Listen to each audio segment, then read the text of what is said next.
Любители активного отдыха проверили свои силы в рамках 5-го республиканского фестиваля экстремального туризма «Еланка-2019». Мероприятие прошло на скальном полигоне одноименного села в Хангаласском районе.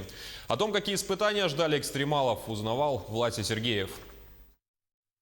Фестиваль «Еланка» ежегодно собирает в Хангаласском улусе десятки искателей адреналина и острых ощущений со всей республики. Участниками 5-го по счету праздника экстремального туризма стало более 200 человек. Самая главная задача – это развитие скалолазания. Вот недавно, 5 лет назад, мы не понимали, что она станет олимпийским видом спорта. Сейчас, в 2020 году, она уже объявлена олимпийским видом спорта. Уже спортсмены готовятся. Почему бы и у нас этот красивый, зрелищный вид спорта не развить?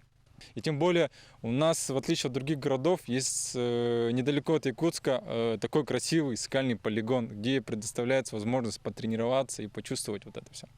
В числе почетных гостей фестиваля Тео Рафаэль, скалолаз из Франции. В рамках визита в Якутию Тео поможет якутским коллегам в подготовке новых трасс.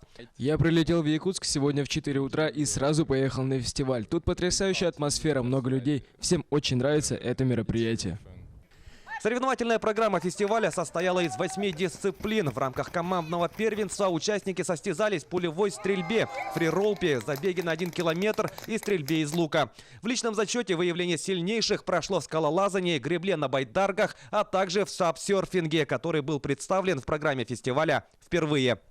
В республике сапсерфинг только в этом году мы начали развивать и планируем, конечно, расширяться и больше аудитории охватить, да, и как это лето показало, что люди интересуются, есть интересующиеся ребята, девушки, которые в дальнейшем хотят еще как клуб войти, да, и создать клуб, чтобы в последующем разные туры делать и маршруты делать. Соревновательная зона фестиваля охватила большую площадь на берегу реки, а также на горе. Чтобы спортсмены своевременно подходили к тому или иному этапу, к каждой команде был прикреплен гид. Я веду группу от самого начала до конца, веду их, получается, пешком до лагеря, устраиваем лагерь, потом по всем этапам, по всем соревнованиям тоже следим за ними, потом организовываем питание на фестивале. Гид, он, получается, связующее звено между организаторами и участниками.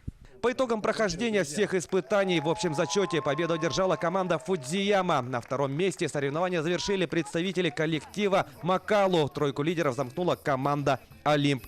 Власий Сергеев, Александр Маркин, Михаил Андросов, Хангаласский улус.